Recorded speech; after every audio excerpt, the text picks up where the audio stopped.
तो फिर वोट दे क्यों रहे हैं? देखिए कोई भी कौम या तो कोई किसी भी नहीं को दे रहा वोट यार, वोट कौन दे रहा है सर? डलवाए जाते हैं बस, वोट डल जाते हैं, डब्बे भर दिए जाते हैं, वोट कोई भी नहीं दे रहा। मैं महाजर कौमी मूवमेंट से खड़ा हुआ, हुँ, मैं गुलिस्तान जौहर वाली जो प्रेमिसेस थी मेरी NH 236 हुँ, फैसल कैंटोनमेंट में आती है, मुझे 1273 वोट पड़ते हैं। ठीक है। मैं लाइन्स एरिया वाले 237 की बात करूं, NH 237 मुझे 920 वोट पड़ते हैं। हुँ, भाई व्हाट इज दिस?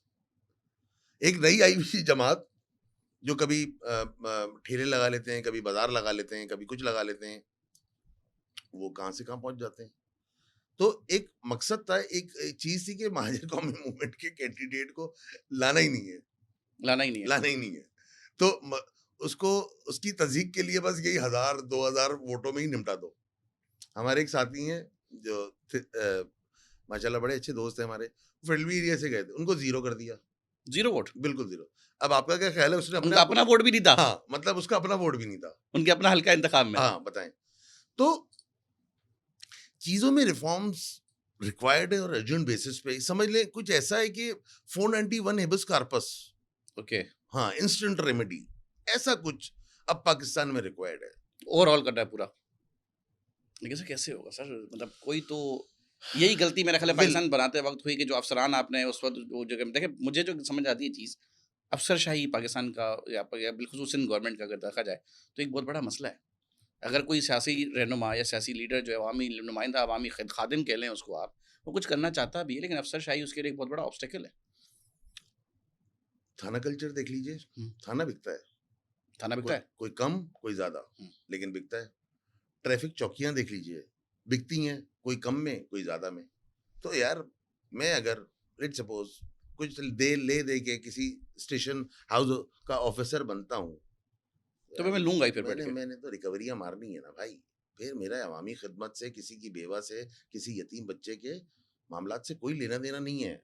मैं तो पैसे लूंगा एक्यूज साइड से, क्योंकि एक्यूज साइड तो मुझे पैसा दे रही है, लेकिन जो कंप्लेनेंट साइड है उससे मुझे क्या है, वो वो फैक्टर चला गया। एक बेवा होती है, मैं आपको दुआएं दूंगी मेरा काम, वो बंदा साफ बोल देता है, साफ नहीं बोलता तो दिल में बोलता बोलता अम्मा दुआओं वाली कायदे आजम की बात करो। दुआओं से मेरा क्या होगा? हाँ दुआओं से मैं मेरा यहाँ क्या पे होगा। कदम दे के आया हूँ। तो आप जब इस नहज पे पहुंच जाते हैं, फिर आदिल भाई तो सर फिर उसके बाद तो फिर ओवरऑल होने के लिए भी तो फिर मेरा ख्याल है बचा कुछ नहीं ना, अगर आप उसको ओवरऑल भी कर लें तो। अभी आए ना 15 दिन पहले जलजले मलीर में, हाँ, ये अल्लाह के ने ओवरऑल ही तो किया। वो अल्लाह ज़लज़ले ने वाक़ई झटका आए थे? दिया ना, अल्लाह ने कहा कि मलीर जेल ब्रेक वाक़ई ज़लज़ले की बदौलत हुआ था? यार वो तो पता नहीं किसको किसको फैसिलिटेट करना था, किसको और भगाना था? हाँ किसको भगाना था। और अम्माएं उनकी एक आध की तो मेरे ख्याल से मुलजिम की अम्मा ही उनको अच्छा ले इतना आई। इतना मज़ाक का ख़ैर वाक़या होता है कि कोई 150-200 मुजरिम भागते हैं। जेल सिक्योरिटी अपनी जगह है, नहीं है, अपनी जगह दीवारें कितनी है, अपनी जगह सीसीटीवी है, नहीं है। वज़ीर जेल को बताया जाता है कि हमारे पास जेल में सीसीटीवी है, उसको वो लाइल्म है कि सीसीटीवी उसका अमला उसे झूठ बोलता है। अच्छा उसके बाद जो भागने वाले हैं वो इतने शरीफ-उन-नफ्स करार पाए जाते हैं, उनके वालिदैन उनको वापस लेके आते हैं। और वो जितने भी लोग मफरूर हुए भागे जेल ब्रेक में, वो सारे के सारे जुडिशियल लेवल के केसेस में, मजिस्ट्रेट लेवल के केसेस में मुलविस थे। कोई भी कोई संगीन जुर्म में नहीं था। तो इसका क्या मतलब हुआ? या तो आपने किसी का पॉलिटिकल करियर सबोटेज करना था या फिर आपने किसी को भगाना था। भगाना। ये तो सारी भीड़ में आपने धुआं आपने इसलिए क्रिएट किया कि भाई इसको निकालो। अच्छा लेकिन आप ये समझते हैं कि अवाम कुछ सत्तू पी के सो रही है, अवाम सब देख रही है। अवाम सत्तू पी के सो रही है सर, यहाँ इख्तिलाफ करूँगा मैं आपसे। अवाम आगे सत्तू पी के सो रही है। अवाम फेसबुक के रील्स पे खुश है। जितना जितना दर्द आप और में रख के बैठे हुए हैं यहाँ पे, यार इतना लेकिन दर्द वो ना, अवाम में नहीं है। वो बस अपना जो बैक साइड एरिया है ना, वो लाल होने से डरते हैं बस, और कोई मसला नहीं है। पैसे नहीं है लोगों के पास थाना कोर्ट कचहरी भुगतने के लिए, अ, लोगों के पास जमानतों के पैसे नहीं है, शोटीज के पैसे नहीं है, लोगों के घर खाने को नहीं है, और इसलिए उन्होंने बोला यार भाड़ में जाए। लेकिन सर एक कल्चर ये भी तो है ना कि भाई वो हर बंदा यही सोच रहा है कि यार मैं ही क्यों करूँ? तो मैं ही क्यों करूँ के चक्कर में शायद पूरा मुआशरा ऐसे ही हो गया। एक बादशाह था, कहत आ गया था किसी मुल्क में, तो हुँ, पुराना दौर होता था, लोगों ने जानवर मवेशी पाले भी होते थे, तो बादशाह की तरफ से एक ऑर्डर आया कि मतलब हर बंदे ने ना एक गिलास दूध का डालना है, ताकि एक एक अमाउंट जमा हो और उसको फिर तरीके से डिस्ट्रीब्यूट किया जाए। तो बादशाह के घर से पहला ही जो ग्लास आता है ना, वो पानी का आता है। हुँ, इसी तरीके से जो लोग होते हैं, तो end of the day eventually जब आपका वो एग्जामिन होता है कि कितना होना है या उसका फिगर आउट करना होता है या उसको जो भी है उसको वेट करना होता है, तो एंड ऑफ द डे आपको पानी मिलता है। तो when there is a will there is a way. आपकी विल ही नहीं थी, आपने सिर्फ ऐलानात और वादे बयानबाजियाँ। बयानबाजी से ही आवाम को आगे चलाना है।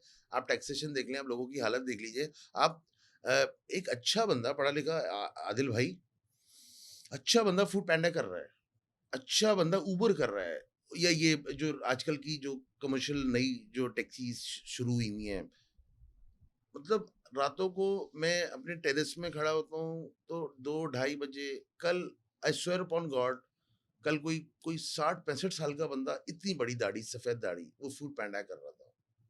मेरा दिल हिल गया। मैंने अल्लाह को अपनी जान देनी है। मैं यही सोचता रह गया, चाचा से मैं बात करूं नहीं करूं, चाचा क्या सोचेगा, या मैं अगर उनकी भाई खुददारी लोगों मजरू ना हो। हालात ऐसे हैं, हालात ऐसे हैं। तो एक, लेकिन दूसरी तरफ आप ये भी देखें ना कि अगर आप ऑनलाइन लेकिन टैक्सी की एक बात जगह, करें। हाँ, दूसरी जगह मैं कराची के पोश एरिया में जाता हूँ, तो सबसे महंगी शराब टेबल पे है, और कराची की या पाकिस्तान की सबसे महंगी रक्कासा उसके सामने रक्स कर रही है।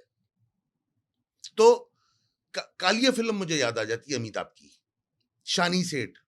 जब अमिताभ के भाई के हाथ कट जाते हैं हुँ, और वो मदद के लिए शानी सेठ के पास जाता है, लेकिन शानी सेठ क्या करता है, वो तवाइफ के पे पैसे लुटा रहा होता है, लेकिन उसको पैसा नहीं कालिया देता, की मदद मदद नहीं नहीं करता। करता। तो बेसिकली वो कल्लू होता है, लेकिन वक्त उसको कालिया बना देता है। फिर उसका बड़ा मशहूर डायलॉग है कि कल्लू से कालिया का सफर शुरू हो चुका है, क्योंकि मेरे पीछे गुर्बत की काली अंधेरी रात है, लेकिन दौलत का चमकता हुआ सूरज मेरा इंतजार कर रहा है। फिर वो सब कुछ देखता है, फिर वो कालिया बन जाता है। यही इंसानों के ऊपर है, यही टेररिज्म में, यही आप जो भी समझ लें। तो इसका मतलब तो ये हुआ ना, कराची में अगर फिर हम कराची की बात करते हैं तो बातों को आगे बढ़ाते-बढ़ाते हुए स्ट्रीट क्राइम एक बहुत बड़ा अलमिया है हमारे यहाँ। तो फिर आप क्या कहते हैं कि इस तरह तो फिर यार गुर्बत के, स्ट्रीट क्राइम, जैसे कि गुर्बत के बज़ौर मजबूरी हम वो जराइम करने में मजबूर हैं। ये भी एक वजह है। स्ट्रीट क्राइम मकामी नहीं कर रहा कोई, ना आप कर रहे हो ना मैं, ना आपका रिश्तेदार कर रहा है ना मेरा रिश्तेदार कर रहा है। ये सैलाबों के नाम पे और मददों के नाम पे, जंगों के नाम पे जिन लोगों को आगे पीछे लोकेट डिसलोकेट किया जाता है, जो कराची के स्कर्टिंग एरियाज में बैठे हुए होते हैं, ये बेसिकली उनका ब्रेड एंड बटर है। आओ और 20 25 50 हज़ार रुपए की दिहाड़ी बनाओ, लूटो और जाओ। जो ना आदिल कमा रहा है ना बाबर कमा रहा है, लेकिन इनकी बड़ी सेफ, और इनके पास पूरे सेटअप्स हैं। एफआईआर के बाद बेल भी हो जाती है, ट्रायल भी चल जाते हैं, बच भी जाते हैं, वरना जेल में जेलें भरी हुई हैं बाकी। मतलब इवन देन कोई रिग्रेट्स नहीं है, और कोई, यार हमारी जेलें भी है ना, इस्लाही जेलें नहीं है। नहीं, जेल तो सर आपको मुस्तनद मुजरिम बनाती है। सर आप, ऐसा होता है कि मतलब आप सेकेंडरी से जाते हैं और आप ना यूनिवर्सिटी का एक लेबल लेके आते हैं कि, क्योंकि अंदर ही आपको चेनें मिल जाती हैं। सर जब हमारे सिस्टम में माड़ी पे मुलाकात के पैसे अलग हैं और ऐसे आम मुलाकात के पैसे अलग हैं, और खाने के पहुंचाने के पैसे अलग हैं, और अंदर एक जो चेन स्मोकर है उसको प्रॉपर एक गोल्ड लीफ बेंसन जो भी सिगरेट्स हैं उसको मिल रही हैं, इवन चर्सियों को चर्च मिल रही है, मंशियात मिल रही है सर। मनशियात मिल रही है, पूरा रैकेट चल रहा है अंदर, पूरा एक सिस्टम चल रहा है। तो भाई कौन सा रिग्रेट, वो तो बोलते हैं बाहर आओ, वो तो बकायदा टीमें बनाते हैं, फिर वो वहीं से फिर बयानात और जो उनके इखलाकियात के जो होते हैं जो डायलॉग्स वो निकालते हैं और बोलते हैं यही काम करो, क्योंकि ये तो बेस्ट काम है, इसमें लग क्या रहा है। यही भिखारी जो मांगने वाले होते हैं। हुँ। मतलब बड़ा मशहूर एक वो वाकया भी था कि किसी ने किसी भिखारी से पूछा कि तुम दिन का क्या कितना बना लेते हो, तो उसने बोला अगर ये माफ करने वाले अगर ये अवाम कम हो जाए, तो तो आगे मैं नहीं कहना चाहता, अगर ये अपनी माँ बहन एक ना कराएं, तो मैं माशाल्लाह कोई 25,000 भी शायद कमा लूं। नहीं, नहीं, ये वो तो कहते हैं मेरे करोड़ों रुपए मार्केट में फँसे हुए हैं, माफ़ कर के भी। ये लोगों का जब रुझान बन जाते हैं आदिल भाई, तो आप उस कहाँ आपकी सोसाइटी कहाँ जा रही होती है, और फिर आदिल खड़ा हो जाए, बाबर खड़ा हो जाए, XYZ खड़ा हो जाए कि यार देखिए हम आवाज़ उठा सकते हैं, हम पॉडकास्ट कर सकते हैं, हम शोर मचा सकते अखबार हैं, में शऊर की बात कर अखबार सकते में हैं। एक खबर लगा सकते हैं, सुर्खी लग जाएगी, हम पैनाफ्लेक्स बना लेंगे, हम शारे फैसल पे खड़े हो जाएँगे। इससे ज़्यादा यार मेरी आपकी औकात नहीं है, क्योंकि इससे ज़्यादा जाएँगे तो आपकी और मेरी औकात बता दी जाएगी। ये बड़ी बहुत ज़बरदस्त बात की आपने। अच्छा फिर देखें एक बात ये है कि अब आप जो जहाँ तक बात हो रही है कि जो मुजरिमाना अनासिर हैं, गैर मकामी, तो ये गैर मकामी सिर्फ़ वो तो नहीं है जनाब जिनको रिफ्यूजी के आपने रेस्क्यू करके सैलाब में लाए थे, अफ़गान मुहाजिरीन के तौर पे लाए थे। ये तो वो भी अंदरूने पाकिस्तान बहुत से ऐसे देही तबकाती जो निचले तबके एरिया वहाँ से भी तो लोग आ रहे हैं ना, आ रहे हैं, कमा रहे हैं, जा रहे हैं। तो सर कराची को रोज़ाना की एंट्री है, रोज़ाना का एग्ज़िट है। कराची को तो बेसिकली दुबई दुबई समझ आओ सर। अच्छा, क्योंकि जिसकी दुबई की एक्सेस नहीं है उसके लिए कराची दुबई है। आपने कहीं भी ठेला लगा दिया, आपने कहीं भी ठिया लगा दिया, अब आप उस ठिये पे बर्गर बेच रहे हैं, आप उस ठिये पे बनियान बेच रहे हैं, आप उस ठिये पे समोसा बेच रहे हैं। आप अपनी तो देख रहे हैं क्योंकि यूसी में पैसा जा रहा है, थाने वाले की मोबाइल आती है, मोबाइल वाला अपना खर्चा ले लेता है, लेकिन उस ठिये से मोहल्ले में क्या इंप्रेशन जा रहा है, ट्रैफिक का कितना बड़ा नुकसान है और वो कितनी बड़ी रुकावट का हाइल है, वो नहीं देख रहा कोई। सिर्फ ये देख रहे हैं, ये वही लोग थे भाई, भाईजान ये वही लोग थे जिन्होंने अगवानियों के, बर्मियों के डोमिसाइल बनाए। जो लोग उस वक़्त बनाते थे 300-400 रुपए में, उनसे एक आध से मेरी सलाम हुई। मैंने बोला यार ये तुम कराची की पीठ में छुरा घोंप रहे हो। लेकिन हमारे एक बहुत अच्छे उस्ताद थे, वो कहते थे कि हाथों के लगाए हुए कांटे पता उस वक़्त चलते हैं जब चुभते हैं। जब आँखों की पलकों से चुनना पड़ता है। ओह! तो आज आप गिला करते हो कि इसका और उसका और किसका, ये हाथों के लगाए हुए कांटे हैं आदिल भाई। जिनको मज़े, जिनको चस्के लग गए, कराची इज़ लाइक क्वीन है फॉर देम। जन्नत जन्नत है उनके लिए, जन्नत नज़ीर है उनके ऐसे लिए। ही है।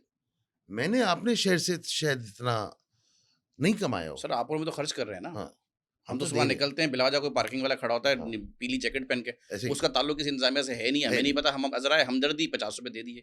तो एक कराची वाले का तो ₹1000 का रोज़ाना खर्चा तो खामखा ₹50-50 ₹5 का है। किसी सर सिग्नल पे खड़े हो जाएँ तो आपको कोई प्रोफेशनल माँगने वाला खड़ा हो जाता है। सर वो एक बड़ा अच्छा हमारा एक दोस्त है, वो रियाज़ सोलंकी एडवोकेट, बड़ा अच्छा भाई है हमारा। बाकायदा उसकी एक वीडियो आई थी, मतलब जिना वाला पार्किंग चार्ज कर रहा है, जिना। अच्छा, बताओ यार, लोग अपनी माँ, बहन, बेटी, बाप, बेटे, अपने अजीजों को, अपने प्यारों को ला रहे होते हैं, जो जिंदगी और मौत की कश्मकश में है कि पता नहीं आईसीयू तक या वो जो फर्स्ट एड है वहां तक इमरजेंसी तक। पहुंचेगा या नहीं पहुंचेगा। और मैं उसको पर्ची के पैसे दे रहा हूँ। भाड़ में गया मेरा, मतलब जो मेरा मरीज है, और शायद वो नेग्लिजेंस की वजह से वहीं मर जाए, स्ट्रेचर पे ही। हल जनाब, आप माशाल्लाह बहुत सीनियर आदमी हैं, आपने हर तरह का दौर देखा है कराची में। हल बताएँ। लाल मिर्चों वाला डंडा। किसको? आवाम को? नहीं, फिर?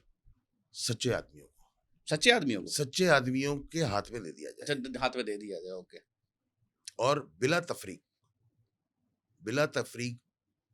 बगैर कोई चीज देखे, रंग नस्ल चढ़ा दे। लेकिन डंडा आप चलो ठीक है, आप इंतज़ामिया को तो दे देंगे, अफ़सरशाही को दे देंगे, सियासी एहलकारा सॉरी सरकारी एहलकारान को दे देंगे। ये जो आवाम जो कम्फ़र्ट में बैठी है, जिसको अपने हर काम के लिए सिफ़ारिश चाहिए, इस माइंडसेट का क्या करेंगे आप? हो अगर जाएगा। अगर गाड़ी आपने गलत जगह पे खुद पार्क की है और आप हम्म, खाना खाने बैठे हुए हैं, तो हम्म। ठीक है। अगर आज आप नहीं खा रहे और मेरी गाड़ी लगी हुई है, तो आप मुझे गाली देंगे, इस कल्चर क्या करेंगे? ये भी सही हो जाएगा with the passage of time. ये बुखार होता है, देखिए,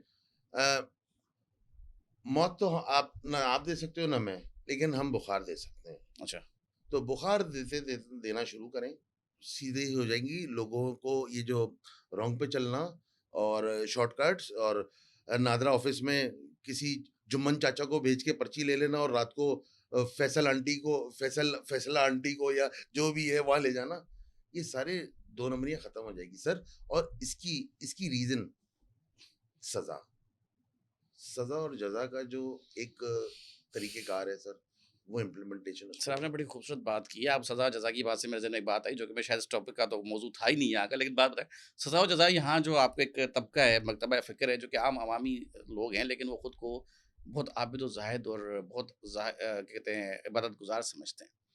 दिखने से मुसद्दिक़ का हदीस है कि नहीं, सुन ले हाँ, ना, दिखने में वो माशाल्लाह से प्रैक्टिकल मुसलमान, खुद को कहते हैं प्रैक्टिकल मुस्लिम है, हाँ, प्रैक्टिसिंग मुस्लिम।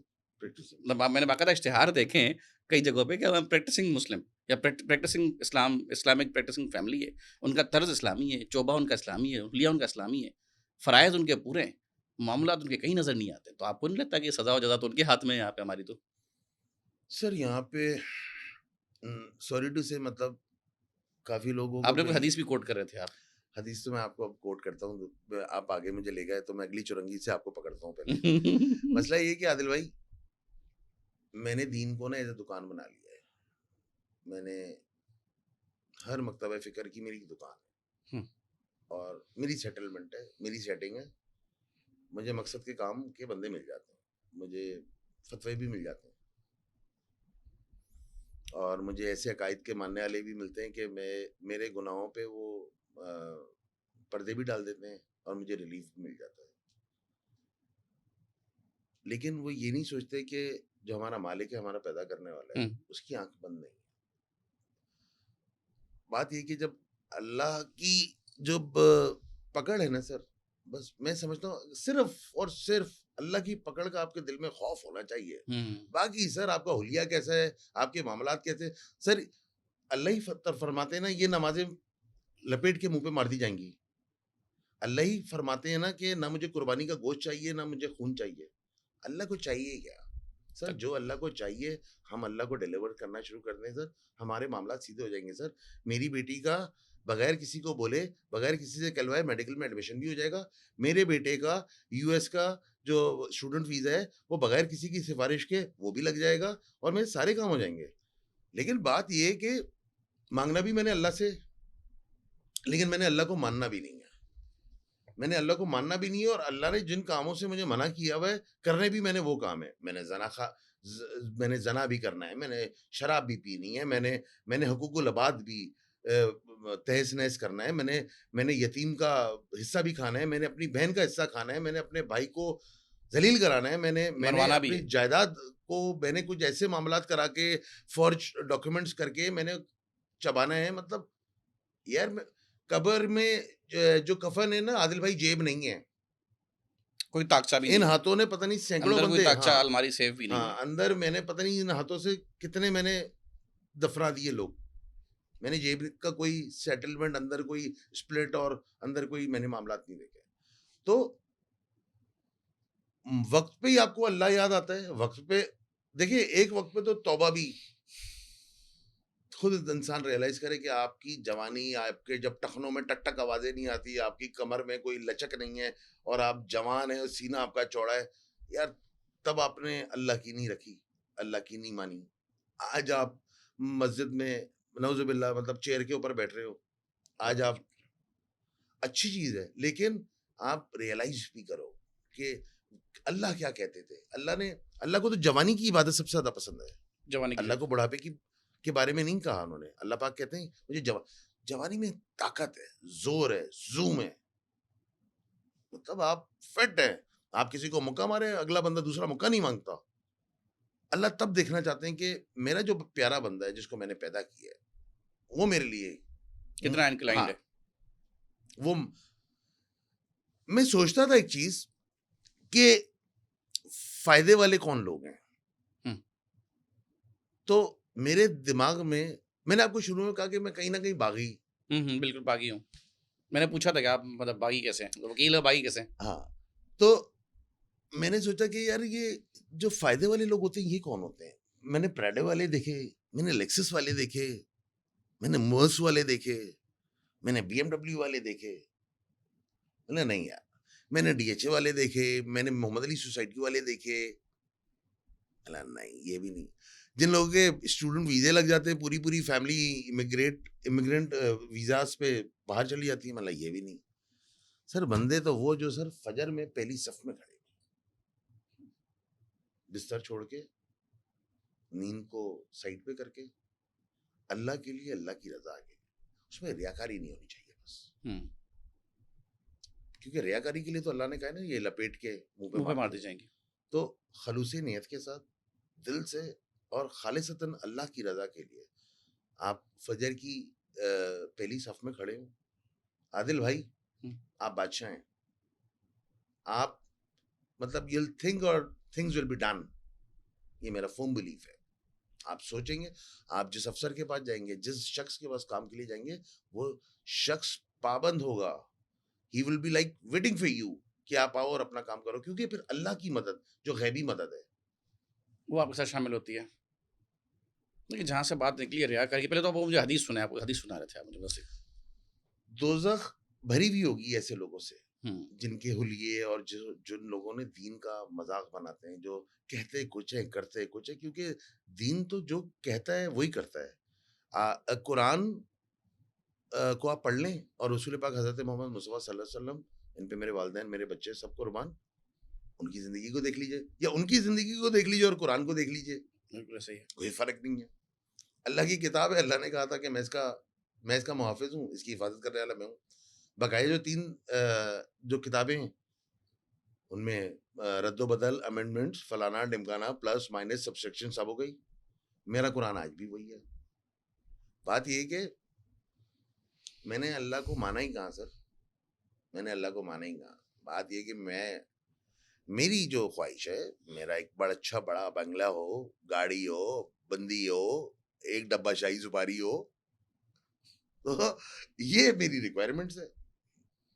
तो सर फिर मिलेगा भी मुझे ये, लेकिन फिर मैं आगा खान में ही पड़ा हुआऊँगा। लाखों रुपए के टेस्ट होते रहेंगे मेरे। मैं बीमारियों में जकड़ा हूँगा, मैं अल्लाह की नेमतें नहीं खा सकता, मैं फ्रूट्स नहीं खा सकता। 50,000 मेरे साथ मामलात, बीमारियाँ, लांझे, फिर अल्लाह बोलते हैं ले लो। फिर आपको ना अपनी गाड़ी में मज़ा आता है, ना आपको अपनी सवारी में मज़ा आता है। ना अपने बेडरूम में मज़ा आता है।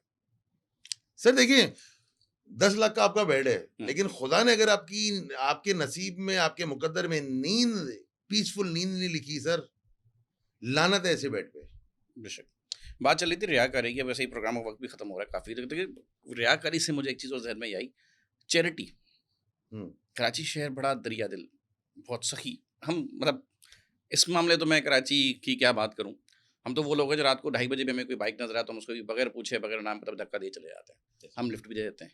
बाज़ औक़ात हम हिट भी हो जाते हैं, हम किसी गलत बंदे को भी उठा लेते हुँ, हैं। हुँ, फँसते भी ऐसे मामलात ऐसे भी ही है, होते हैं, लेकिन हम फिर भी बाज़ नहीं आते। ये तो ऐसे मेरा ही, खुद का ऐसे वतीरा ही, रहा है ये। ऐसे ही। लेकिन उसका नतीजा ये है कि आज तक मैं खुद किसी मामले में कहीं खुदा ना ख़ास्ता मेरे साथ वाक़या हो, तो कोई अल्लाह का बंदा मुझे भी मिल गया है, मैं कभी अटका नहीं हूँ। ऐसे ही। ऐसे होता है। लेकिन कराची में चैरिटी के साथ जितने भी इस वक़्त दस्तरख़्वान, खैराती इदारे, सबने दस्तरख़्वान लगवा दिए और बाहर से जो बंदा आ रहा है, वो खा रहा है, वो चाहे वो किसी भी एक्टिविटी में मुलव्वस है। हुँ, यहाँ तक कि मैंने खुद लोगों से कंपैरिज़न सुने कि यार फलाँ का गोश्त जो है ना बकरे का सही नहीं था, फलाँ का सही था, हुँ, खाना वहाँ खाएँगे। हुँ, अब इन दस्तरख़्वानों को जो मकसद है वो एक मुस्तहक आदमी।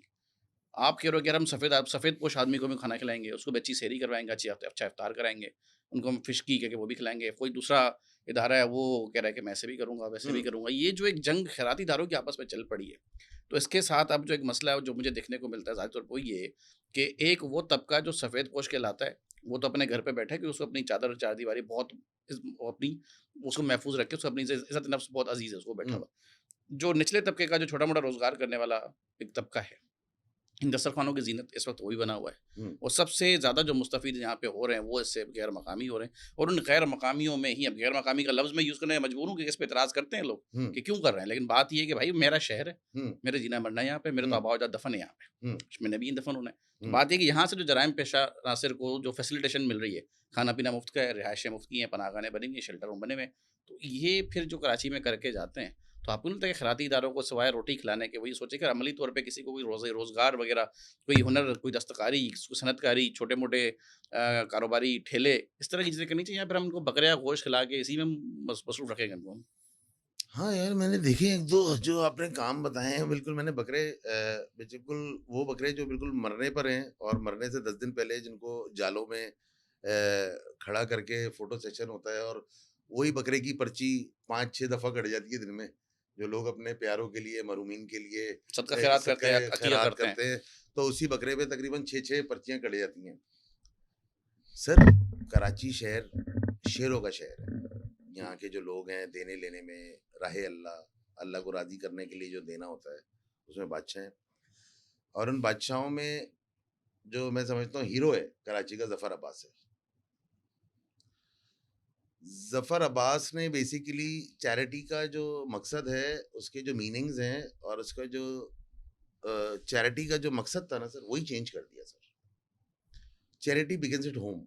कराची का बेटा कराची वालों के लिए काम करता है, और काम जब करना शुरू हुआ तो इंसानियत को मरकज़े निगाह रखा। इंसानियत से बड़ा कोई कोई आपका वो नहीं है मजहब। मज़हब नहीं है। बिला रंगो नस्ल की तमीज़, मुस्लिम, मुस्लिम के बाद आपका सेक्शन में सुन्नी, अहले सुन्नत के नीचे आपके जो जितने भी सेक्शन आते हैं, शिया, शियात से नीचे इवन गैर मुस्लिम्स, जिस तरीके से फैसिलिटेट हो रही, जिनकी आपने बात की, उनकी दुकानें जफर का मकसद है, जफर का विजन है, जफर का मिशन है, जफर अब्बास का, जेडीसी का जो आपने जिक्र किया, ऐसी किसी एनजीओ से ऐसा कोई ताल्लुक, कोई रवाबित, कोई ऐसे मामलात नहीं है, ना मुमासलत है, ना ऐसा कोई वहाँ का। जफर भाई मुझसे बड़ा प्यार करते हैं। मैं ये पूरा रमज़ान जफर भाई के साथ गुजारा। मेरे भी शायद जहन में सवालात होंगे जैसे आपके जहन में है, लेकिन उनका वॉलंटियर जब थाल रखता है सामने, तो वो ये नहीं देखता कि ये कौन है, ये क्या है। इंसानियत को पेट देखिए, जो लुकमा पेट में डालने का जो सवाब है, जो सुकून आता है इंसान को खाना खाने के बाद, बेसिकली वो इंसानियत का ही दर्द समझने वाला ही कर सकता है। शोबाजी के लिए तो यहाँ पता नहीं कितनी एनजीओज चल रही हैं जो अपने काम कराती हैं और जो इलीगल सारे काम कर रही हैं।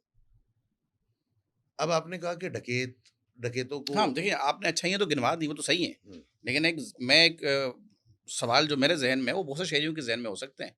ये भी जवाब तलब हैं। आपके बहुत सारे शहरियों को और आपको मैं दावत देता हूँ, किसी दिन मेरे साथ आप जेडीसी का आप दौरा करें। मैं आपको दावत देता हूँ, बगैर जफर भाई के पूछे। Free school, free dialysis centre, free खून टेस्ट करने की मशीनें, सेंटर्स, मुर्दा खाना फ्री। जरा हम यहाँ पे ना किसी फर्द वाहिद किसी इदारे की बात नहीं कर रहे, मैं सिस्टम की बात करूँ कि क्या ये सिस्टम सर सिस्टम जफर ने बदल दिया है। जफर का नाम लेना लाजमी है। जफर का नाम नहीं लूंगा तो ज्यादती करूंगा। जफर ने बहुत सारे लोगों की दुकानें बंद कर दी। लोगों को रात को नींद नहीं आती जफर के नाम से। सर यही तो वो चीजें थी, 25-25, 50-50 हजार रुपए के टेस्ट मुख्तलिफ, जो लोग करते नहीं थे, अपने पेट काटते थे। सैलरी कुछ होती थी, खर्चे कुछ होते थे, और ये टेस्ट भी मैंडेटरी होता था, वरना उसका मरीज मर जाता था। उस पे तो बहुत सारे मामला ऐसे हैं कि वो एक मखसूस तबके को, कम्युनिटी को सपोर्ट करते हैं। शियाओं को लोग कहते हैं। सोच है आपकी। मैं जफर भाई का वकील हूँ, सुन्नी हूँ, मैं तो शिया नहीं हूँ। अगली बार मुझे कोई ऐसा बंदा मिले, मैं आपकी तरफ से रेफर करूंगा।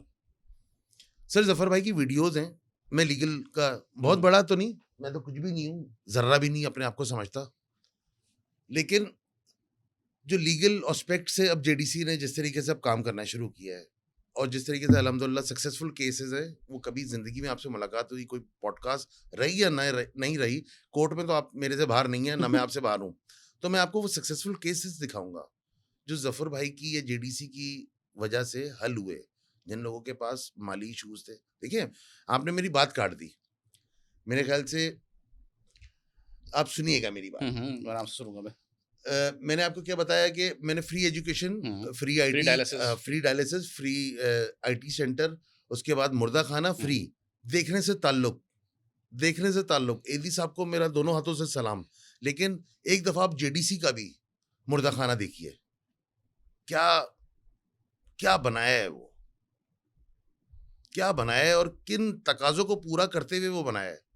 मैंने उसकी बुक भी चेक की, मैंने उसकी एंट्री बुक भी चेक की, मैंने उसके मामलात भी चेक किए।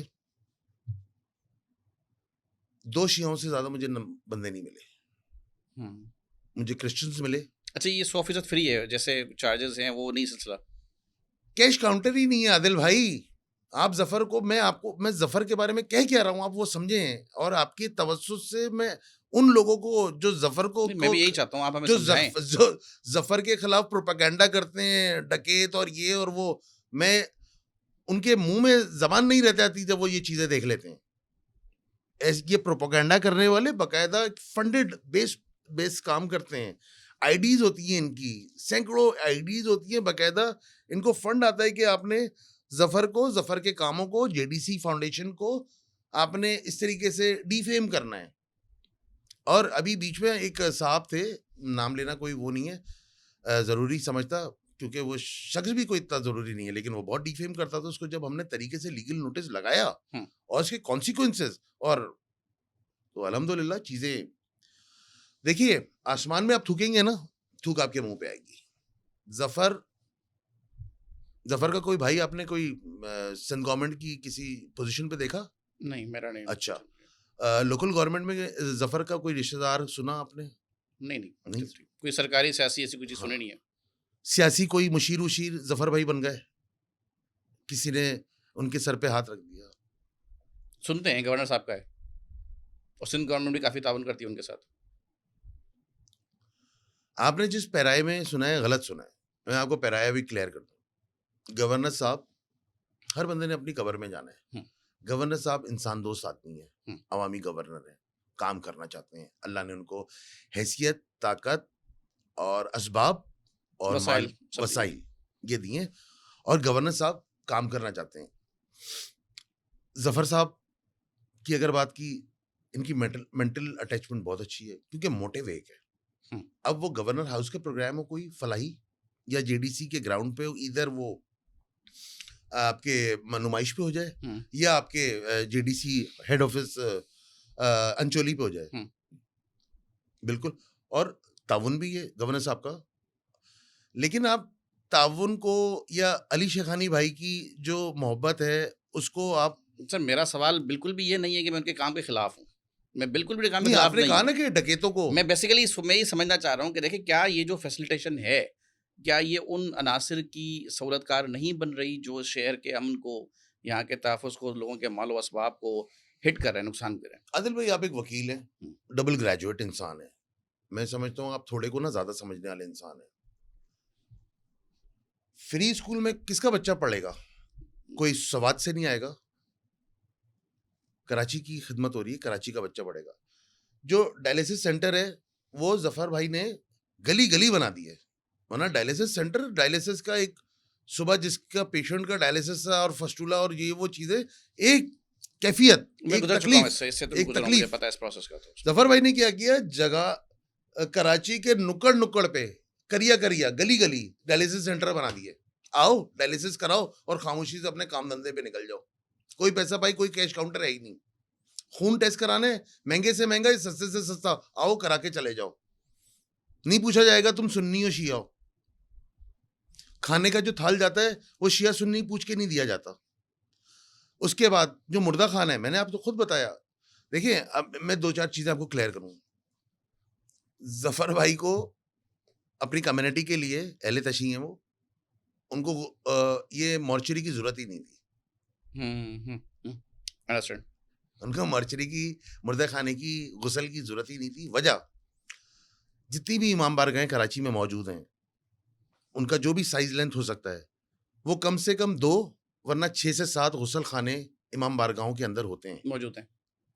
और उनका जो कम्युनिटी सिस्टम है वो इतना स्ट्रांग है कि वहीं से जो भी मुर्दे के मामलात करके, और वो जो आखिरी सफर की तरफ की जो रसूमात है, सारी मामलात वहीं से हो जाते हैं उनके।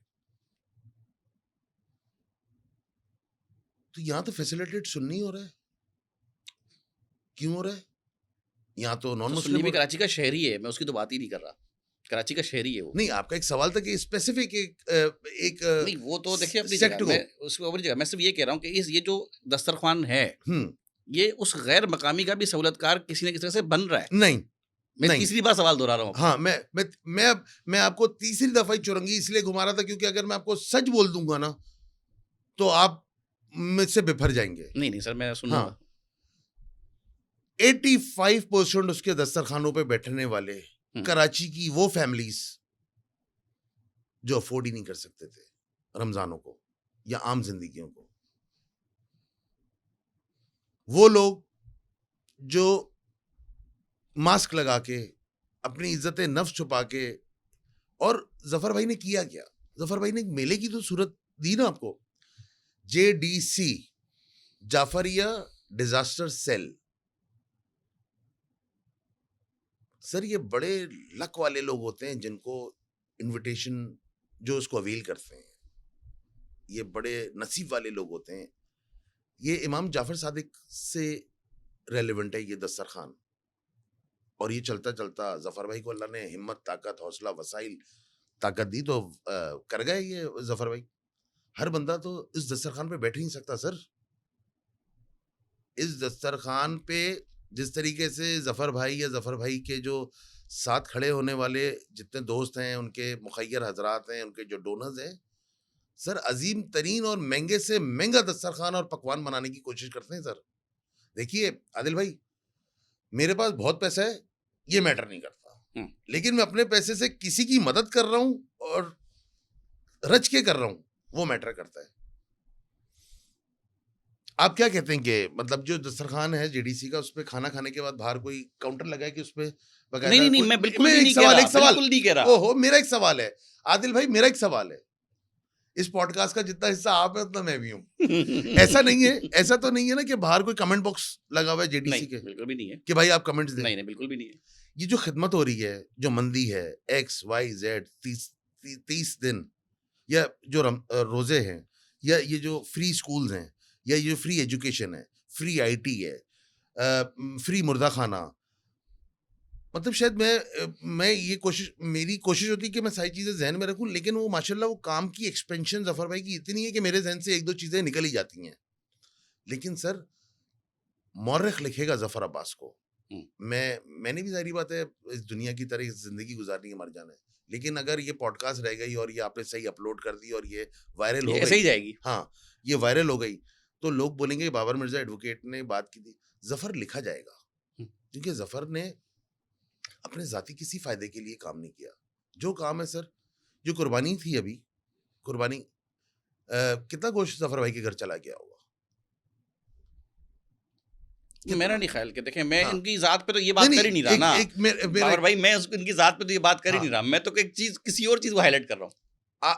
सर जो डकैत नहीं बैठता सर उसके पास वो बैठता है जिसके अंदर जिसको इनविटेशन दिया जाता है, जो उस रिस्क को, उस पकवान को समझता है, उसकी अहमियत को समझता है। अच्छा, इस बीच कोई ऐसा शख्स खा के भी चला गया। जफर भाई की क्या इंटेंशन है? जफर भाई क्या दावत देते हैं कि आओ पहले मेरे से खाना खाओ, जान बनाओ, अपने बॉडी बिल्डिंग करो, जिम जाओ और रात को डकैतियां मारो? ऐसा नहीं है।